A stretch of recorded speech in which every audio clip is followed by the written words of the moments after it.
Imagine being on a ship, surrounded by nothing but raging waves and an unforgiving storm.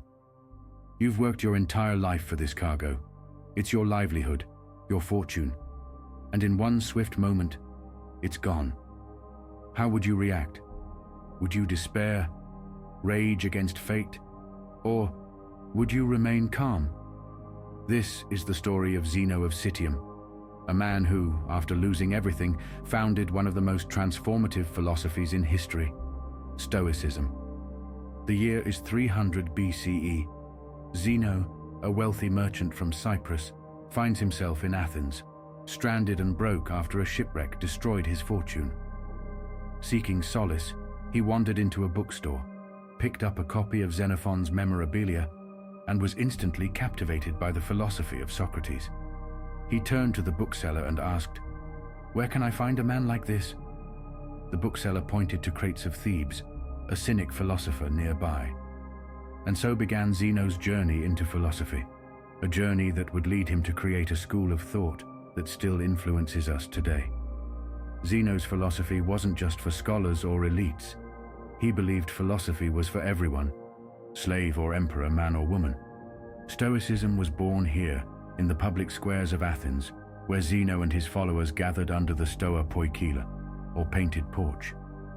This is where the name Stoicism comes from, a philosophy born not in ivory towers, but in the heart of the city, amidst the people.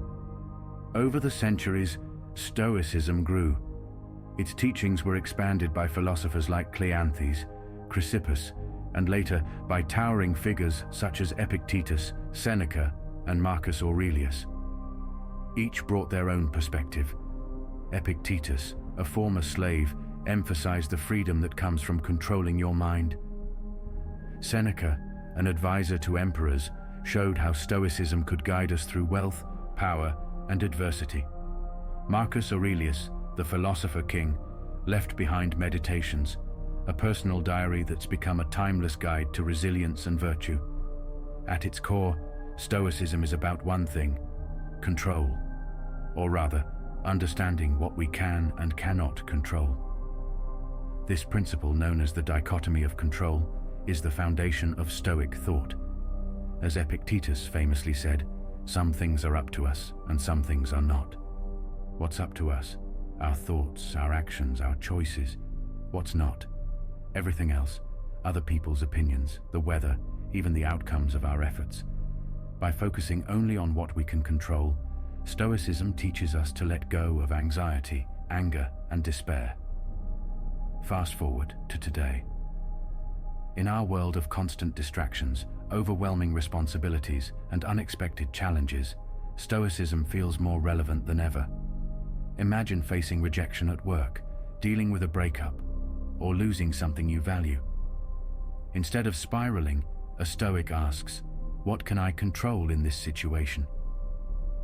This reframing is the Stoic superpower. The Stoics didn't just talk about these ideas, they practiced them daily. Here are a few of their exercises. Premeditatio malorum, premeditation of evils.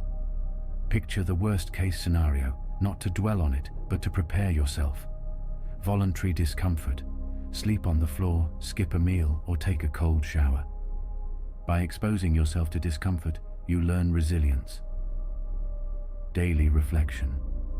At the end of each day, reflect on your actions. Did you live according to your values? These simple practices can transform how we handle life's ups and downs. Stoicism isn't about suppressing emotions, it's about mastering them. It's about living with courage, wisdom, temperance, and justice, the four cardinal virtues. It's about being a good person, not because it guarantees success, but because it's the right thing to do. From Roman emperors to modern leaders, from Nelson Mandela to the everyday person, Stoicism has inspired countless individuals to face life's challenges with grace and strength. It's a philosophy that teaches us to thrive in adversity, to find calm in chaos, and to see obstacles as opportunities. Zeno once said, "Man conquers the world by conquering himself." Stoicism reminds us that no matter what storms life throws our way, we have the power to remain steady, to find peace, and to live with purpose. Because in the end, it's not about avoiding the waves, it's about learning to sail through them. If you found this video helpful, don't forget to like, subscribe, and share it with someone who could use a little Stoic wisdom in their life. Thanks for watching, and remember, stay steady, stay Stoic with Stoic wisdom. Subscribe to not miss new videos.